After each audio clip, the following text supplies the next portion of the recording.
Cuando Néstor Kirchner era gobernador de Santa Cruz, apoyó la gestión de Menem y la elogió diciendo que era el proceso de transformación y cambio que el país debía llevar adelante y que Menem había sido el que más había escuchado a la Patagonia desde la época de Perón. Compartieron 7 veces la boleta electoral.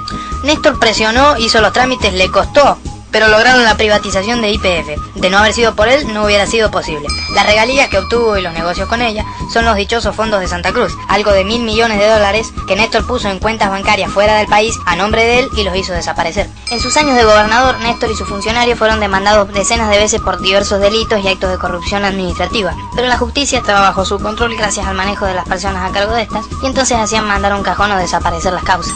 ¡Es un capo!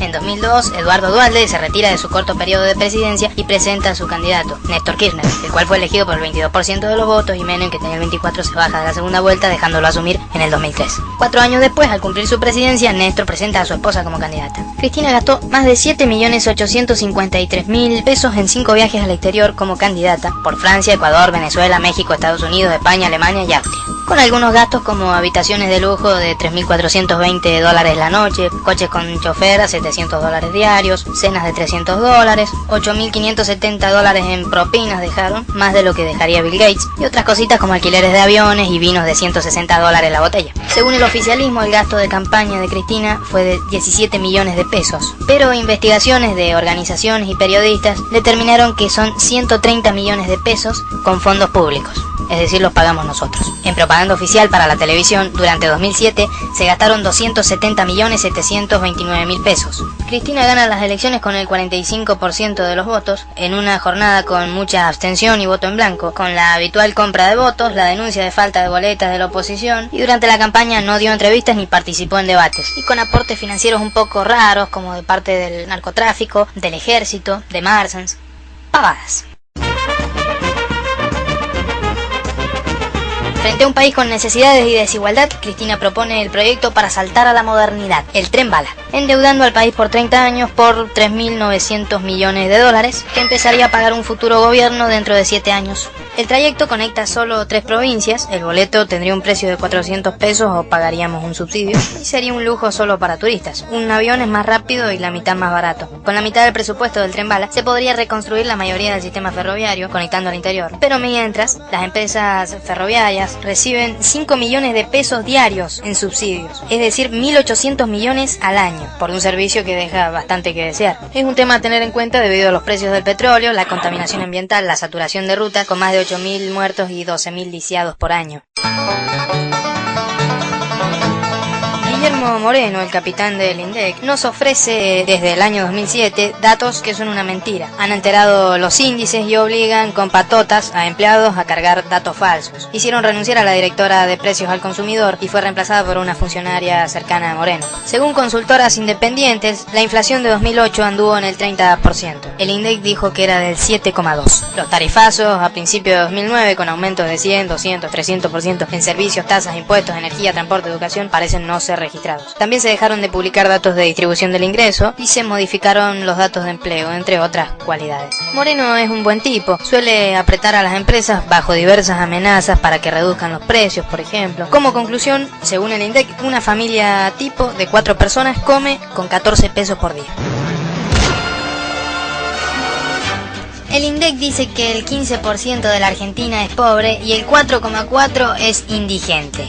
Acá vemos la diferencia entre lo que dice el INDEC y lo que muestran las consultoras independientes, donde podemos ver cómo la pobreza ha ido incrementándose. Tomando la inflación real, el 32% del país es pobre y el 12,2% es indigente. Es decir, 12 millones de argentinos son pobres, de los cuales 5 millones pasan hambre. 44% en Jujuy, 45% en Formosa y Santiago del Estero, 46% en Misiones y Corrientes, 49% en Chaco. UNICEF determinó que 25 menores o bebés mueren al día por causas evitables. El porcentaje se acerca a la recesión de 2001, donde la pobreza era del 35%. El 47% de los menores no cuentan con obra social o plan médico. De 2002 a 2007, la población en las villas 31 aumentó un 300%. Sin embargo, se ha acumulado superávit fiscal durante 5 años sin acciones concretas para mejorar la situación. Se puede nombrar al Plan Nacer, un préstamo de 430 millones de dólares que da el Banco Mundial para disminuir la mortalidad infantil. Pero nuestros funcionarios a cargo ya han hecho de las suyas, queriendo cobrar 4 veces más de lo previsto la adquisición de insumos y equipos para los hospitales y pidiendo coimas a las empresas para participar del plan. Por eso preguntamos, ¿es que vale más la vida de un desaparecido de la dictadura que la de un niño que muere por desnutrición o causas evitables? Los argentinos pagamos hoy más impuestos que en 2001. La recaudación promedio es una de las más altas de América Latina. El esquema impositivo es regresivo, castiga el consumo y consagra las ganancias, es decir, afecta más a los pobres que a los ricos. Después de 5 años de crecimiento, con la economía y el poder a favor, ¿sigue siendo todo culpa de Menem?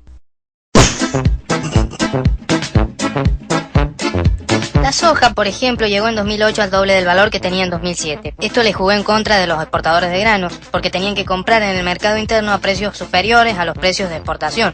Necesitaban que los valores se retrotrayeran a los que había en noviembre del año anterior.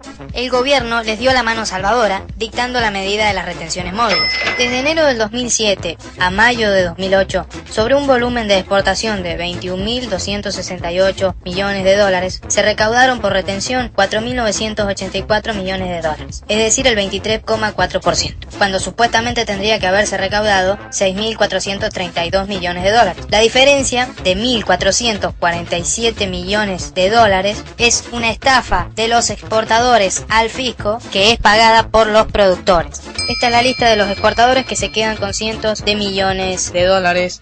Decían que la medida era anti-oligarquía, pero no son diferenciales, meten a todos en la misma bolsa, pequeños, medianos, grandes productores, pool de siembra, beneficiando a exportadores como Cargill, Dreyfus, Punch and Board, la aceitera general de ESA, del senador oficialista Roberto Urquía, el mayor productor de harina y aceite de soja con puerto y tren privado, entre otros, que se apropian de 1/3 de la renta agraria, compran a pequeños y medianos productores al precio más bajo posible, estafan al fisco, cobran las retenciones extrayendo millonarias ganancias, tercerizan las exportaciones y monopolizan la comercialización de insumos. Decían que la medida permitía la redistribución de la riqueza y resulta que no es coparticipable, por lo tanto esa plata no vuelve a las provincias y va a la caja del gobierno nacional para que la use como quiera. Además no va a haber recursos para los caminos, hospitales y viviendas en el interior, porque este fondo se iba a nutrir con retenciones, cobrándose a más de 35%, mientras que lo recaudado anda en el 24%. Decían que era para impulsar la producción y resulta que este tipo de medidas llevan al pequeño o mediano productor a que alquile sus tierras a grandes pools de siembra, puesto que trabajarlos le es menos rentable. El 60% de la soja del país está en un puñadito de megaterratenientes, que representan solo el 4% del campo.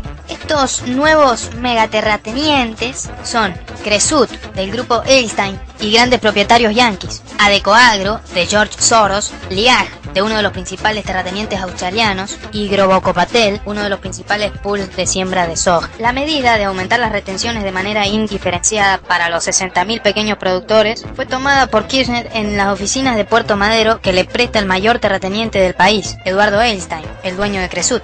Hagamos una comparación. Luciano Míguez, el gran criticado de la sociedad rural, tiene 2.200 hectáreas en la provincia de Buenos Aires.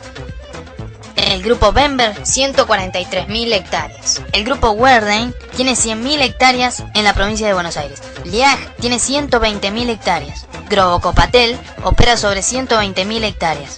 Adecoagro, del grupo Soros, es propietaria de 200.000 hectáreas. Y por último, Cresut, de Eduardo Edelstein, opera sobre 600.000 hectáreas. La administración Kirchner favoreció la expansión de estos grandes grupos, en buena parte extranjeros, y permitió que gozaran de beneficios impositivos. El gobierno habla en contra de la sojización, pero han sido sus políticas las que han favorecido a los grandes pools de siembra y a los monopolios exportadores, empobreciendo a los productores lecheros, avícolas o de otros cultivos. Grobocopatel viajó a Venezuela en el avión presidencial invitado por los Kirchner y Chávez para dar lecciones de cómo hacer negocio con la soja.